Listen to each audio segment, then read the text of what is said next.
Olá, eu sou o professor Felipe Moraes, professor de redação. No nosso encontro de hoje, nós vamos falar sobre a competência 5 do Enem. Está no ar o Cai no Vestibular.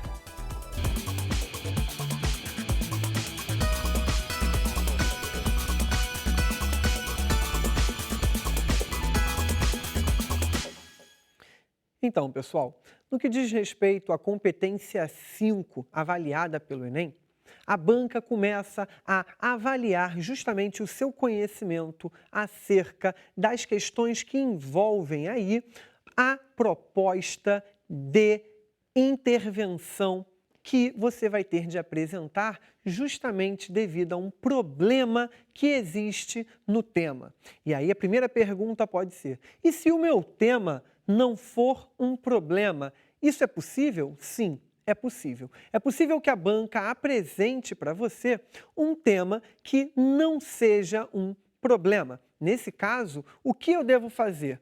Nesse caso, o candidato precisa problematizar a situação.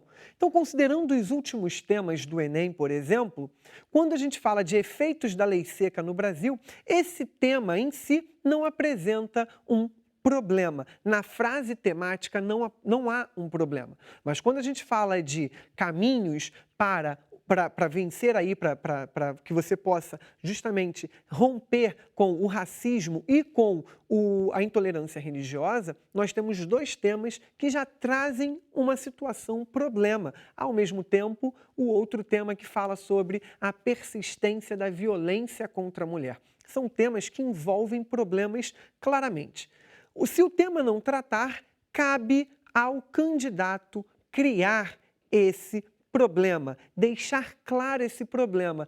Em que momento? Na hora em que você estiver retomando a frase temática, criando a sua tese, já na introdução. Por quê? Porque a conclusão é justamente a parte em que você vai apresentar a competência 5. Você depende, na conclusão, dessa informatização que você apresentou como um problema lá na introdução. E aí você pode se questionar: eu devo solucionar esse problema? Não, você não deve solucionar esse problema. Você deve apresentar uma proposta de intervenção. É algo que você vai sugerir que possa ajudar a melhorar, que possa reduzir os impactos, reduzir aquele problema. Ou que, se a situação não for um problema, possa deixá-la ainda melhor. Então, a competência 5 diz o seguinte: o candidato deve elaborar proposta de intervenção para o problema abordado, respeitando os direitos humanos.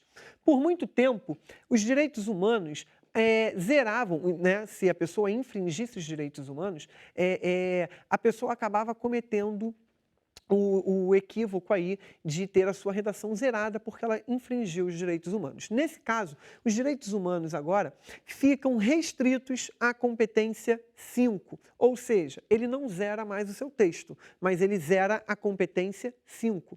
Isso significa dizer que o candidato, se infringir os direitos humanos, já começa com menos 200 pontos para a avaliação da redação. Por quê? Porque a competência, qualquer ela que seja, vale até 200 pontos. Se eu zerar, eu já perdi 200 pontos. Bem, no que diz respeito à proposta, eu tenho que desenvolver uma ação.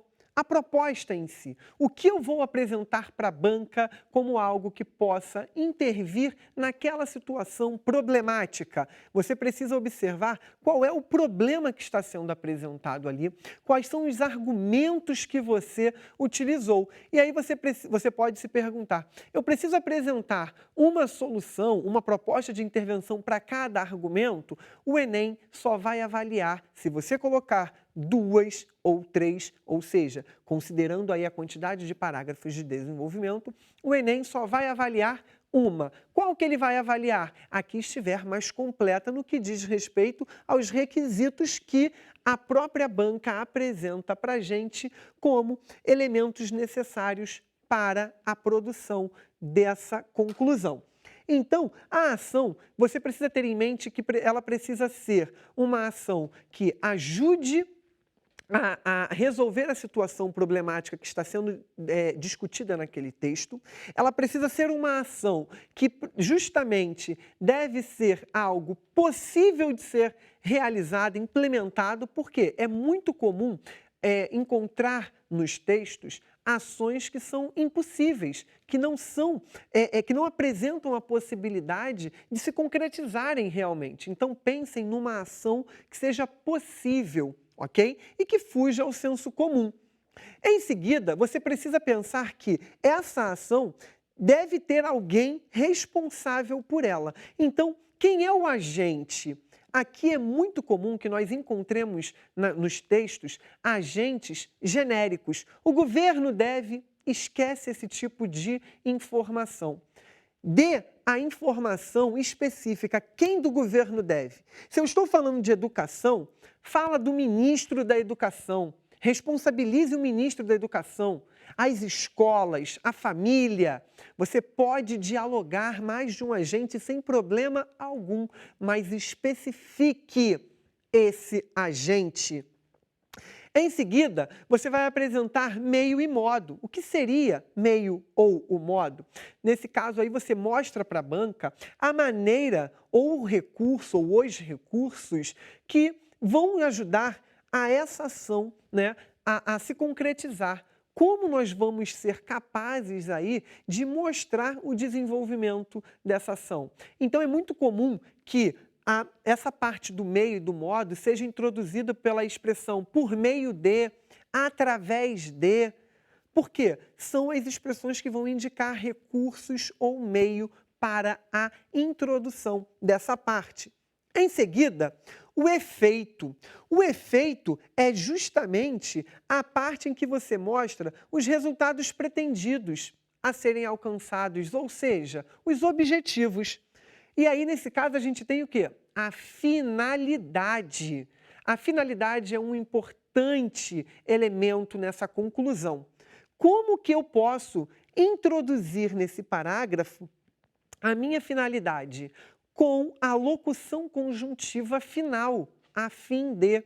E esse a fim é separado, não é junto. Ou o para que, são expressões que vocês podem usar, são locuções conjuntivas que vocês podem usar, que vão ajudar a introduzir aí esses elementos. Termino por aí? Não, falta um item. Esse item é o detalhamento.